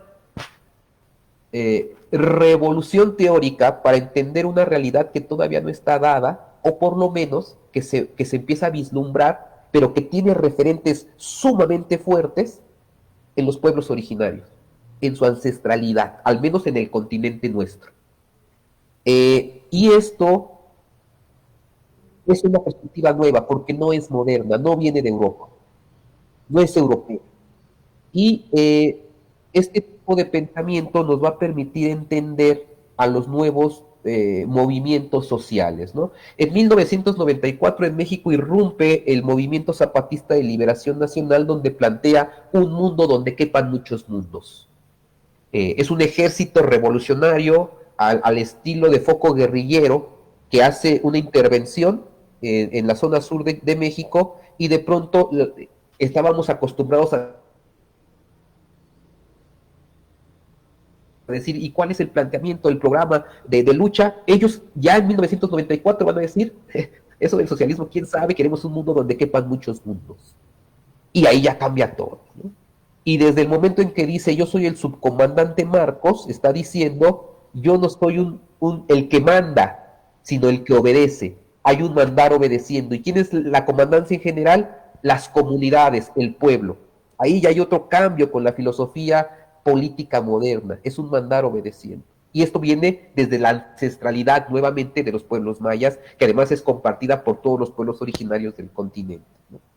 Y desde estas posiciones, ¿sí?, ya se va hablando de un pluriverso analógico, ya ni siquiera de un universo, sino que más bien un mundo donde quepan muchos mundos es un pluriverso. Y necesitamos la analogía para decir, no hay ninguna cultura por encima de las otras. No puede haber una cultura que oprima a otra y que se pretenda la verdad de esa cultura sobre las otras. Entonces, por eso es un pluriverso, muchos mundos, pero además es analógico, ¿no? Es un pluriverso analógico. Entonces, desde ese lugar, podríamos ver los diferentes movimientos sociales que se están dando en los diferentes países, y que están articulados desde la sociedad civil organizada como actor político, y que el proceso de lucha ha cambiado a meterse por lo menos a la transformación de las instituciones, porque de manera real es la única manera en la cual, para poder transformar los sistemas dados de manera real, tenemos que organizarnos, y la organización ya implica cierto grado de institucionalización. Entonces, cuando los movimientos sociales articulados y organizados se empiezan a generar y tratar de luchar, en los cuales hay que recuperar la representación que ha sido corrompida desde hace años por el neoliberalismo, por el capitalismo, y tratar de recuperar esos espacios desde las vías que se puedan, la que sea, en este caso la democrática, en fin, una serie de cosas. Cuando se llega y se transforman las instituciones, o se llega a instaurar las instituciones, es necesario hacer transformaciones de fondo. Pero claro, el enemigo, el antiguo sistema, no es ingenuo, es decir, no está con las manos atadas, sigue golpeando, y golpea de manera muy fuerte. La lucha sigue ahí. Entonces, los nuevos gobiernos progresistas actuales, Lula, Kirchner, Evo Morales, si ustedes quieren, AMLO en México, si bien es una transformación necesaria, la revolución o el cambio revolucionario, la transformación, no se agota solamente con estar en la institución, sino hay que cambiarla, transformarla y generar sistemas nuevos para un buen vivir. Pero no se da en un lapso tan pequeño de historia. Es solamente un momento de un cambio mucho más radical al tiempo futuro. Pero ahí ya se juegan muchas cosas en el nivel concreto de la gente que lo está haciendo, ¿no? Porque una cosa es decir, estamos instaurados, en el caso de Petro hoy en Colombia, instaurados en las instituciones del Estado, y otra cosa es que las fuerzas políticas que están alrededor te lo permitan. Es muy complicado. Sin embargo, hay que estar en ese espacio. Es decir, en 1994 el Ejército Zapatista de Liberación Nacional, y vamos en otros lugares, en otras geografías del país, nos llega el mensaje, porque la gente decía, ¿y cuál es la propuesta? Que nos unamos a la lucha armada y nos vayamos al lugar donde ustedes están, y la respuesta era no, luchen desde donde estén. Ahí generen la lucha, es decir, si eres estudiante, estudia, ¿sí? Si estás en la fábrica, trabaja, pero sé consciente, es decir, desde todos los frentes, luchen con nosotros desde su lugar de acción, desde todos los frentes, y todos los frentes implica un frente político en el cual puedas transformar las instituciones si tú quieres, pero tienes que estar ahí. No basta con criticar a la institución, critícala. Si tú quieres, destrúyela, pero hay que construirla y hay que estar ahí. Entonces, si se dan cuenta, son muchas las posiciones desde este paradigma. Una de ellas, y no sé si la más importante, es precisamente la cuestión del Estado o la representación del Estado en los actuales gobiernos, ¿no? Claro que es importantísima, porque no es lo mismo estar desde el Estado diciendo, bueno, vamos a generar políticas sociales, políticas que haya un cierto tipo de acceso a los recursos de otra manera que antes nunca se había dado, que no estar en el Estado y que sigamos de una manera todavía limitados por ciertos personajes que se instauran en esas instituciones y que restringen al pueblo, ¿no? Entonces no es lo mismo. Entonces, en estos juegos políticos es, ¿qué sí se puede hacer? Esa es la última parte de la política y de la ética de la liberación. Es que todo es idealista, sino dejemos de pensar que se puede. Hay que colocarnos en el lugar de que se puede y que sí se puede hacer. Y entonces eso implica tener una visión estratégica. ¿Cuáles son los límites? Hacer un estudio real de decir, hasta aquí se puede, esto no se puede hacer, esto es imposible por el momento. Y lo que es imposible por el momento lo vamos a dejar a largo plazo, pero ¿qué sí podemos hacer en este corto tiempo? Y ahí ya se están jugando nuevamente acciones políticas que pueden ser muy cuestionables en su momento y que a largo plazo también van a traer consecuencias. Entonces, eso es, yo creo que el ser humano con sus fuerzas limitadas no puede resolver todo el problema sistema mundo, pero con esas fuerzas limitadas sí puede mover instituciones para el beneficio del buen vivir y para un buen vivir futuro y mejor. Entonces aquí no se está negando, porque en algún momento decían, es que los planteamientos en la política de la liberación están por un lado y por el otro, y decimos, no, están en todos los frentes. No hay contradicción entre el movimiento social con el movimiento de representación a nivel Estado. Pero si en ese nivel Estado el propio líder se fetichiza, entonces es necesario cambiarlo, aunque haya venido de la revolución. Eso. No sé si logré ponerlo. Y lo otro que quería decir era algo así como la historia que nos enseñan, y claro, hay que colocarnos en hacer la historia desde una perspectiva distinta, desde el mundo colonial, y esto implicaría en los programas de estudio de las universidades meter una perspectiva, no una, hacer del programa de estudio con la perspectiva de colonial, pero desde los oprimidos. O sea, todavía en muchas escuelas nos enseñan 1492 como los que vinieron a descubrir el continente de Abya Yala y tenemos que darles gracias. Y esto es una mente colonizada que viene en los programas de estudio. Y esto es falso. Entonces, hay que cambiar esos programas hacia una perspectiva distinta. Eso, no sé si lo logré explicar, Raúl, o eso es lo que yo podría decir. Muchas gracias, doctor. Ahí podemos otra vez abrir una serie de preguntas o comentarios, y si no hay preguntas y comentarios, le daríamos paso entonces, si están de acuerdo, a la primera presentación de la tarde. No sé qué piensen, o ya están cansados y prefieren ir por la tarde. Un break, pero si hay break, entonces no habría presentación. O un break pequeño para el café, y volvemos a sentarnos para tener a Catalina. Bueno, no sé si hay preguntas o comentarios en este momento. Si no hay, Nini, Catalina, ¿tampoco tienen preguntas? Ok, bueno. Doctor Roberto, muchas gracias por su participación y por la respuesta a las preguntas que le hicimos. Muy amable, muchas gracias. Y también gracias al doctor Moroni, Spencer Hernández del Arte y al maestro Edgar Castro Zapata por sus saludos. Y pues saludos desde acá, desde Buga, Colombia, al doctor Enrique Dussel, y que ojalá se mejore lo más pronto posible.